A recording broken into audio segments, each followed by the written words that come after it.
Yes, my name is Anan Lololi, and I'm the Executive Director of the African Food Basket. We started in 1995 in September, and the main idea of the initiative was to purchase fresh fruits and vegetables to sell to people within the African diaspora, people from continental Africa, from the Caribbean, North America, and Latin America. Most of folks from the Caribbean were purchasing fresh fruits and vegetables at a very expensive cost because most of the foods were imported either from the Caribbean, Brazil, or southern United States, or Africa. Also food from Asia. So when this food reached Toronto, something like callaloo would cost $3 a pound. Some yams, $2 and something cents a pound. So when you compare it to the food of the average Canadian, folks of European descent, you find the cost is way more between the two different markets.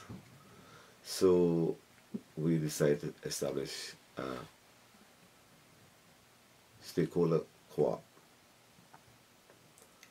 non-profit stakeholder co-op, whereby people purchase shares every month and we deliver a basket for $25 and $15, a large basket for $25 and a small basket for $15, and we have an assorted various kinds of vegetables, like they have plantain, they have yams, edo, corn, they have Scotch bonnet pepper, bananas, oranges, avocado, and we sometimes have different types of yam, different types of sweet potato, okra. Sometimes we put some what we call Irish potato. In the basket we had a information package whereby we get flyers and information from Sickle Cell Diabetes Association, lots of public health, health related information, some performances and cultural performances and events in the community, and also we usually had 3 different types of community newspaper. We also had a pack of plantain chips. Plantain chips was a big hit with the children in the house. Since we landed the basket, we put it on. We used to then run to the basket and snatch the plantain chips. That was a beautiful experience for me. So you see that, you know, so to hear, "Mommy, food basket." Yeah. So we do that for a number of years. We do that for 12 straight years. Then we decided, we made a conscious decision that we're going to get into the local food movement of growing our own food for the basket. So we started looking at what we want to grow, develop the skills to have as much knowledge about particular kinds of food like growing callaloo and okra, because we did years of experiment with growing it organically in backyards, and we also observe other gardeners in Toronto, because I think what we did in the last 15 years more than anything else is garden animation. Help communities to establish community gardens, especially in the priority low-income communities. Lawrence Heights, Jane and Finch, Jamestown, Western Road, Lawrence and Western Road, and Dan Mills and Eglinton, Dan Mills and Shepherd. The Garden of Dan Mills and Shepherd, the Peanut Garden, one of the largest community gardens in this whole city. have over 120 plots.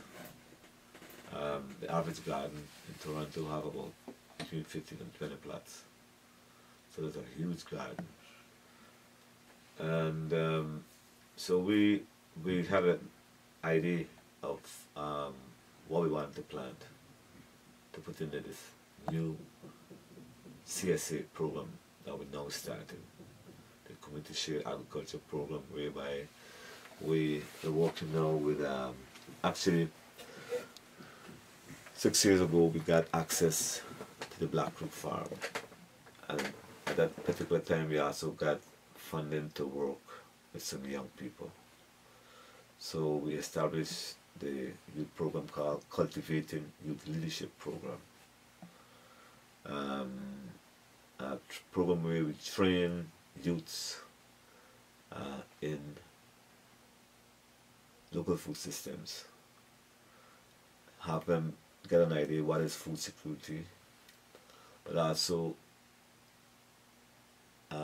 develop horticultural skills in growing their own food, learning how to grow food, being aware of nutritional habits, and most importantly, youth leadership development. We also focus a lot within this program on being African-centered, focusing on letting them know about the knowledge of people of African descent and the food system, but cultural values in general. We develop what we call the Cultivating Youth Leadership Urban Farm Project, where they work at the Black Root Farm. The first year of the last 5 years, and then we moved to farm start new program at McVean Farm in Brampton, the Farm Start Incubator Farm Program.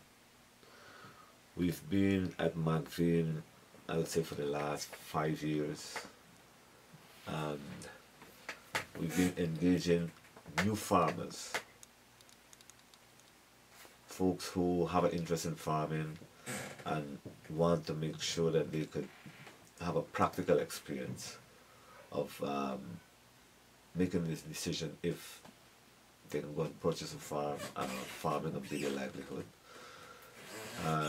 This year we have 6 farming groups. We have the African Food Basket Cultivating Youth Leadership Program, where we engage youth in the summer in growing food and learning about food, growing food, and also learn about cooking. They have 3 50-foot plots that they plant in beets, carrots, radish, and beets, carrot, radish, and some peas. And they have Callaloo Man. He's a brother who just grows callaloo. He has been doing this for a number of years in the city, you know. Someone I have much respect for, the way he, you know, he stayed with it, and, you know, now it's becoming much more popular. And then you have 12 Tribes of Israel. They're growing on a half of acre. They're growing lots of callaloo, lots of beets, lots of scallion, and they also have Byron Green Organics and Green Life, and also Jigna Organics Incorporated. That was originally the Eritrean Youth Network. And we just trying to be inspirational to people of African descent in the city, for them to look at farming as a way that they could, you know, it could be employment, it could be a livelihood. Because we need to see more black farmers within this province of Ontario. You know, lots of folks coming from many different parts of the world with lots of good agricultural backgrounds, agricultural skills. Many of them end up working in factories, driving taxis, you know. It would be good to see folks being employed within the food system. Within the field, if they're agriculturists, if they're botanists, are, just becoming farmers, making use of the skills that they have, are being able to train young people, are trained, So the African Food Basket is looking for these folks of African descent who are skilled, living in Toronto. We want to make sure that we could build our capacity within the food system.